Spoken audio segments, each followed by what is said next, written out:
In the under-the-sea world of Bikini Bottom, there exists a culinary enigma that has puzzled both residents and viewers alike for decades, the infamous Chum Bucket and its mysterious product, chum. As fans of the cartoon SpongeBob SquarePants, we have witnessed the ongoing rivalry between the Chum Bucket and the Krusty Krab.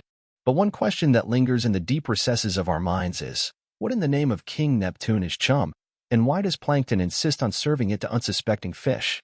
Every time we are shown a resident eating chum, except on very, very few occasions, the person who eats it is thoroughly disgusted.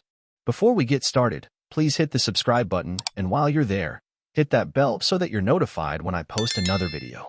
Chum is primarily associated with the Chum Bucket, the rival restaurant to Mr. Krabs' Krusty Krab. And while the Krusty Krab is renowned for its delectable Krabby Patties, the Chum Bucket is known for its signature dish, none other than chum.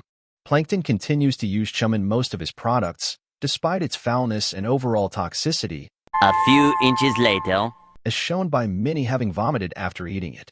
In later seasons, his chum is still inedible but another quality in his restaurant, such as the Chum Caverns or a popular slogan, such as chum is fum, will draw in customers. So what exactly is chum, and why does it elicit such revulsion from the residents of Bikini Bottom? Some fans, like this one Reddit user, posted that her dad told her that when you puke over the side of a boat, the puke is called chum. You chum over the side of the boat. Not only that, when fishermen gut the fish after catching them, and they throw the fish guts into the sea, it was also called chum.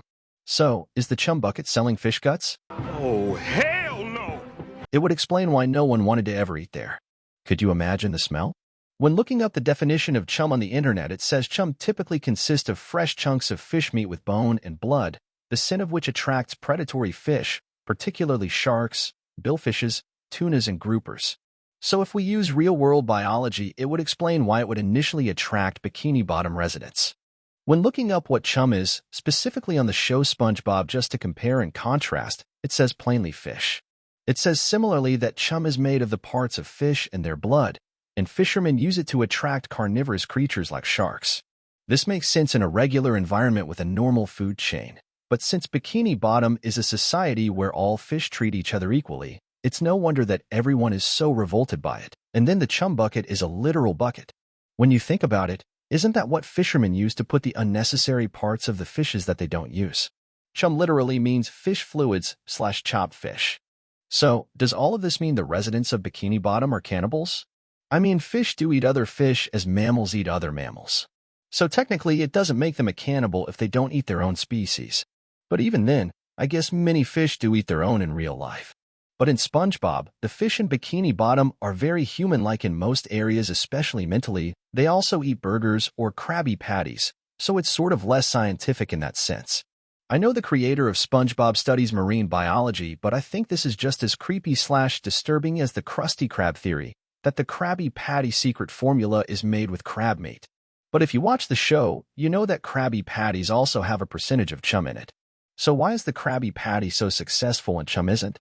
Pasta Hobo, a user on Reddit, submitted a theory that explains why the Chum Bucket is not successful with the people that live in Bikini Bottom. This theory is based on the biology that exists in the actual world. Bottom feeders, which include lobsters, mollusks, and other similar organisms, make up the majority of the Bikini Bottom population. These bottom feeders are mostly detritivores. The diet of this omnivore consists of dead organic matter, such as the feces of animals or the remains of plants that have died. Steven admitted that the Krabby Patty does not include any flesh, whereas the Chum Burger is made entirely of meat. So it may be that the majority of people living in Bikini Bottom do not like the cuisine that Chum Bucket serves because it does not align with their natural diet. Within the original recipe for Krabby Patty, there was a little bit of chum. As the episode Friend or Foe from Season 5 explains, Mr. Krabs and Plankton were initially business partners. However, there was a conflict that resulted in the recipe for the secret formula being split in half. As a result of the fact that Plankton's portion only contains the phrase, a pinch of chum, he constructs his new restaurant on the basis of the one item that he is positive about. But if Krabby Patties were to contain chum, then why did the citizens of Bikini Bottom continue to consume them? The fact that detritivores typically consume only trace amounts of meat and chum helps to explain this phenomenon, as even a small amount of these substances would not have a significant effect on them. During the course of the episode, a character was poisoned by Plankton's burger, However, the reason for this was strictly due to the fact that Plankton had undercooked it. In other instances, it has been demonstrated that characters can devour chum and get fully recovered. The first person is Squidward, who, in the same episode of Season 8, leaves the Krusty Krab to work for the Chum Bucket and produces a gourmet dish with chum under his new employer. Due to the fact that Squidward is an octopus, which is a carnivorous animal, his conduct makes perfect sense from a biological standpoint. Chum is a source of salmon, which has been discovered to be ingested by octopi in their natural environment. It should come as no surprise that Squidward would find eating chum appealing, given his snobbish manner and his taste for excellent cuisine. Putting together a gourmet cuisine out of a friend is unquestionably Squidward's personal flair. The fact that Squidward's buddies do not find it unpleasant could possibly be explained by this circumstance. Given that Plankton is notorious for being a poor cook, Squidward's fancy feast appears to be woefully inadequate in comparison to other possible options. There is another theory out there that it's actually shark meat because there is a detached human hand holding the bucket. The theory goes like this: man holds bucket of shark food, shark bites his hand off with the bucket, and then Plankton makes a restaurant in that bucket. But one thing I haven't seen people really talk about is why Plankton continues to sell it even knowing nobody likes it. Despite the obvious disdain and rejection of his product by the residents, he continues to serve chum with unwavering determination. There is a potential explanation for Plankton's unwavering determination that can be attributed to cognitive biases, specifically the sunk cost fallacy. People often fall into the trap of the sunk cost fallacy, where they stubbornly persist in a losing venture because they've already put so much time and effort into it. They convince themselves that they can't afford to quit, even when it's obvious that their efforts are in vain.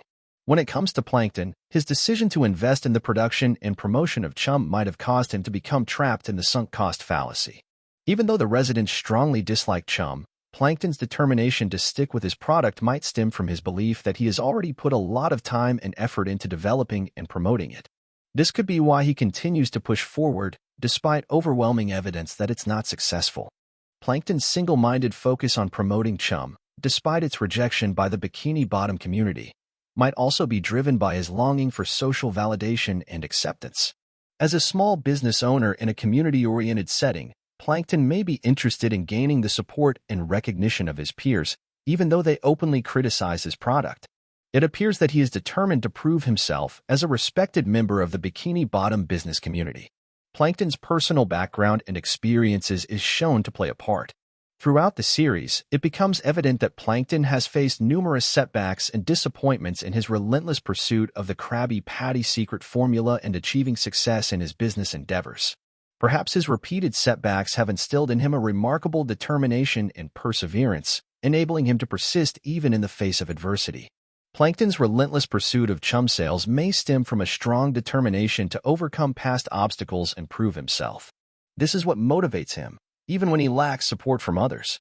Plankton's interactions with other characters, particularly his ongoing rivalry with Mr. Krabs, seem to have intensified his fascination with chum.